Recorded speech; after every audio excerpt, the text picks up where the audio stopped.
Dengue নির্মূলে 3 দিন ব্যাপী প্রশিক্ষণ শিবির অনুষ্ঠিত হচ্ছে জলপাইগুড়ি পুরসভায়। সোমবার থেকে পুরসভার প্রয়াস হলে শুরু হয়েছে 3 দিন ব্যাপী এই প্রশিক্ষণ শিবিরটি। স্টেট আরবান ডেভেলপমেন্ট অথরিটির নোডাল অফিসারের তত্ত্বাবধানে চলছে এই প্রশিক্ষণ শিবির। চেয়ারপারসন পাপিয়া পাল বলেন, নিয়ম মাফিকই এই শিবির অনুষ্ঠিত হচ্ছে। বর্তমানে জলপাইগুড়ি শহরে ডেঙ্গুর কোনো খবর না থাকলেও আমরা নিয়মিত কাজ করে চলেছি। ডেঙ্গু প্রতিরোধের দায়িত্বে থাকা সুপারভাইজার এবং কর্মীরা নিয়মিত কাজ করে চলেছেন। বাড়ি বাড়ি গিয়ে সার্ভে করছেন তারা। তাদেরকে নিয়ে এই প্রশিক্ষণ শিবির অনুষ্ঠিত হচ্ছে। ডেঙ্গু সংক্রমণের সময় এখনো আমরা পার করিনি, যদিও জলপাইগুড়ি শহর এখনো ডেঙ্গু থেকে নিরাপদ রয়েছে বলে জানান তিনি।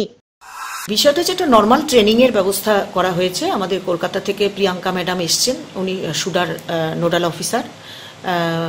একটা নিয়ম মাফিক ট্রেনিং, যাতে কাজটা আরো পালিশ করা যায়, কাজটাকে যেন আরো কার্যকরী হিসাবে আমরা উপস্থাপনা করতে পারি। ডেঙ্গু যেরকমভাবে আমাদের কাজ চলছে সেটাকে আরো যাতে নজরদারি দিয়ে আমরা যাতে এগিয়ে নিয়ে যেতে পারি, কারণ ডেঙ্গুর একটা কিন্তু সংক্রমণের যে সময় সেটা কিন্তু এখনো আমরা পার করিনি। যদিও জলপাইগুড়ি শহর অনেকটাই নিরাপদ আছে। Techno India group public school Jalpaiguri এবং সংলগ্ন অঞ্চলের একমাত্র সিবিএসসি স্বীকৃত দ্বাদশ শ্রেণীর স্কুল, যেখানে প্রত্যেক শিক্ষক শিক্ষিকা সিবিএসসি দ্বারা প্রশিক্ষণ প্রাপ্ত।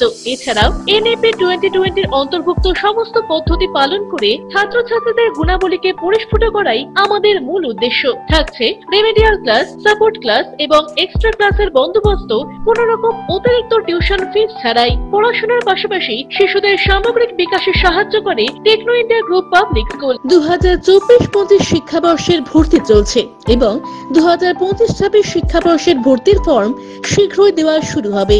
আজই যোগাযোগ করুন 9635731184 অথবা 8167086500 এই দুটি নাম্বারে।